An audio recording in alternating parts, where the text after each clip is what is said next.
e também falar um pouquinho do blog.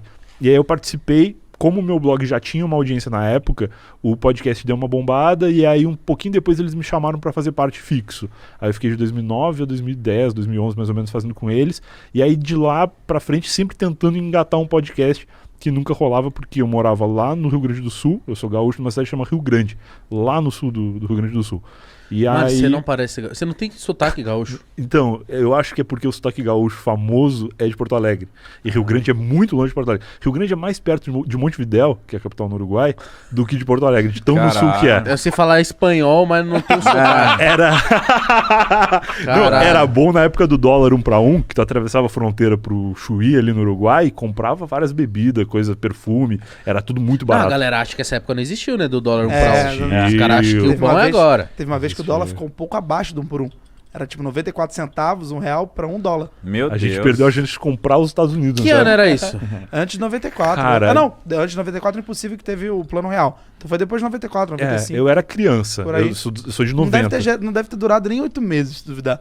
Logo depois do plano real. Mas por muito tempo o dólar foi 2. Então a gente ia Sim, lá e sim. ainda assim valia a pena 2, comprar 2,20, eletrônico, sim. comprar coisas, valia a pena ir lá. E aí em Rio Grande não existia nem a ideia de fazer podcast presencialmente. Na época fazer podcast era abrir o Skype e gravar com os brother. Então eu fazia isso com os caras daqui, de São Paulo, os caras de Minas, de vários lugares. E aí quando esse podcast parou de dar certo, eu tentei outras coisas e tal, mas só vingou mesmo em 2014, não, 2015. Eu vim morar em São Paulo no final de 2013, aí em 2014 eu fui trabalhar no Não Salvo e em 2015 nasceu o Não Ovo. Aí de 2015 pra cá eu nunca mais parei de fazer podcast. Fiz lá no Não Salvo, fiz os outros podcasts do Não Podcast é Salvo. do caralho, mano. Foda. Mano, mas tipo assim, o podcast que você fazia era com as mesmas pessoas, um grupo de amigos falando?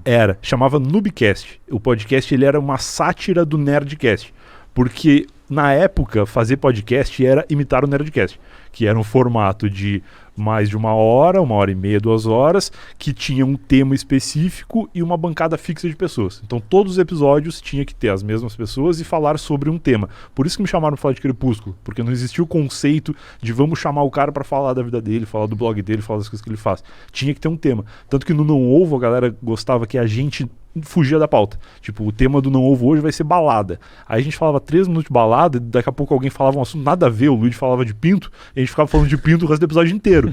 Só que não podia começar, vamos falar de qualquer coisa. Tinha que ter o tema, senão não era podcast, entendeu? Entendi. Era uma outra ideia, caralho. era um outro conceito. É como se fosse uma redação. Tipo isso. Boa, exatamente isso. Tu tem, essa redação é sobre Tem o título. tal coisa. Mas Vambora. aí se tu quiser descaralhar e falar de qualquer coisa no meio, tu sai falando, entendeu? E isso aí era visto como uma coisa libertadora. Se os caras falam, pô, olha, Não Ovo, é foda. Eles têm um tema, eles não falam do tema. Pô, era só não ter. E como que era, tipo assim, a audiência? Vocês mediam por download do podcast? Como que era pra medir a audiência por do download. O Não Ovo bombava muito na época, mas na época bombar muito era ter tipo 50 mil, 60 mil downloads, que é incrível. Mas coisa pra é caralho. muito incrível. caralho. Não, é incrível. E é mais incrível se tu considerar que pra ouvir podcast na época, o cara tinha que ser meio hacker. Ele tinha que saber baixar um arquivo MP3 ou assinar um feed num agregador de podcast, porque o Não Ovo Nossa, começou... Eu não quero. O Não saber. Ovo começou, não tinha podcast no Spotify ainda.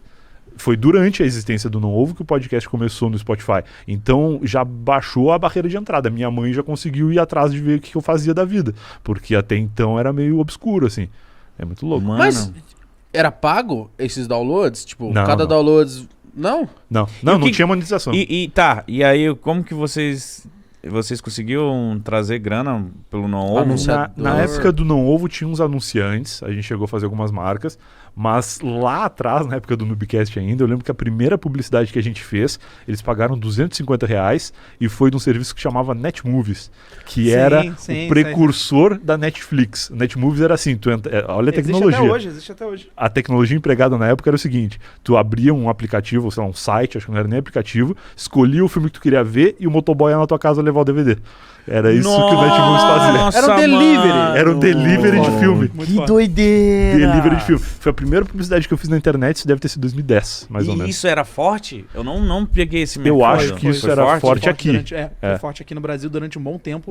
Eles conseguiram ter um bom destaque. Mas, mano, eu lembro quando eu era moleque, a minha brisa Era ir na locadora e ver Era um monte muito de cassete. foda. Era claro. maravilhoso. Tinha inclusive o setor da locadora que era coberto por uma cortina, Sim. que tu dava uma espiada de vez em Sempre quando. queria olhar. Mano, a Via. molecadinha de hoje nem deve pensar, tipo, como assim? Vocês iam. Saía de casa pra ver alugar uma peito. porra de um filme, É, velho. é. E tinha uma sala, rapaziada, tinha uma sala de pornô, mano. Era Tinha uma muito louco. cortininha assim, que dava pra dar umas espiadas assim na fresta, mas eu tinha muita curiosidade de meter a cabeça pra olhar o que tava rolando lá dentro, assim. Que era só os veião vendo